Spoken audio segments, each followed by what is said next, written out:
Here's a custom pickguard I'm putting together for a Stratocaster. I shopped around to find 3 unique pickups on reverb. I say unique, but I guess it's just the combination of these is unique. I've got a Tex-Mex in the front, tone hatch in the center, and a USA standard in the bridge. So let's take a look at how this is hooked up. So coming from the pickups, you have the live lines and then the ground lines. The ground lines are the black lines. They get bundled up and soldered onto the top of the volume pot. The live lines going into the 5-way switch end up on these outside lugs, and the furthest one, the first one here, is the bridge. This one is your middle, and this one is the neck pickup, and then this last one is the jumper that you can see that crosses over to the first lug on the side of the switch that has the lines that go to the tone pots. There's also a line you can see traveling right along there that ends up going into the first lug of the volume pot.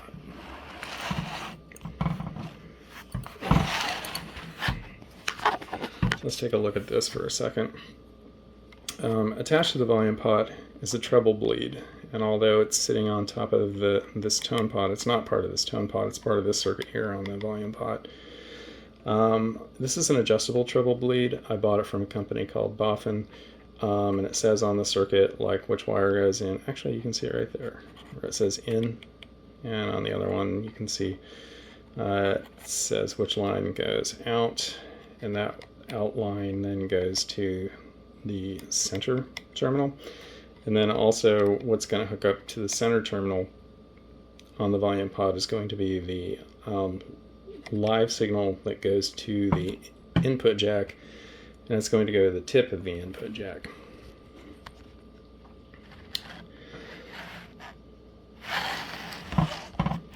So let's take a look at the lines that go to the tone knobs.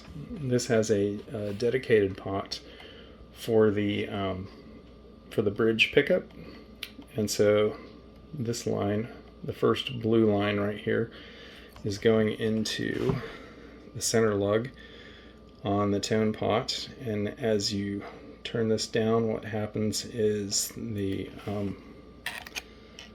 this lug, which has the capacitor on it, becomes more relevant. Actually, it opens a path to ground, and that ground line, you can see what I've done is I've sort of cobbled together this long lead off of this capacitor to attach to the top of this pot, and then it goes through the final lug of the volume pot and gets soldered in there, and then it gets soldered with these other ground lines from the pickups on the top of this pot. But as you turn that down, then what happens is it sends the signal to ground, except for those lower frequencies. And this is a less severe capacitor. I'll have to put the values in the description. Offhand, I forget what they are, but I know this one's less severe, and so it has a more gradual effect on the tone. So then what do you do with the other ones?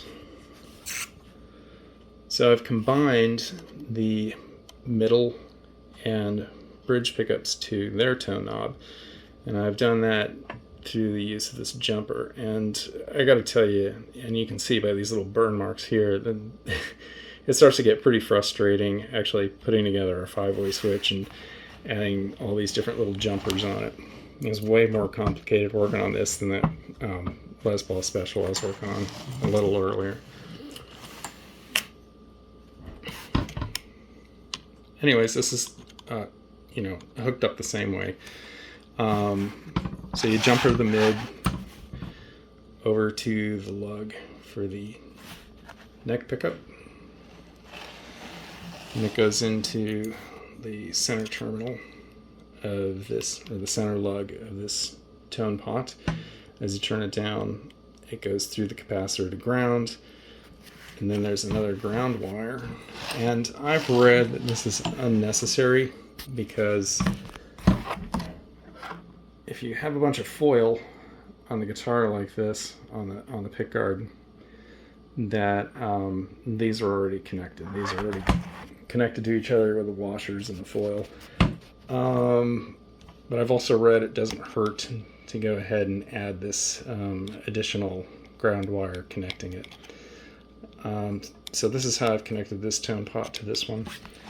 And then as you can see, then it goes through the whole series with that other line I showed you earlier, and then terminates here. Actually, it doesn't terminate here. What happens then is the ground wire from the bridge would connect on top of this pot, as well as the wire that goes to the sleeve of the input jack, which then is grounded to your amp, and the amp is grounded to the house.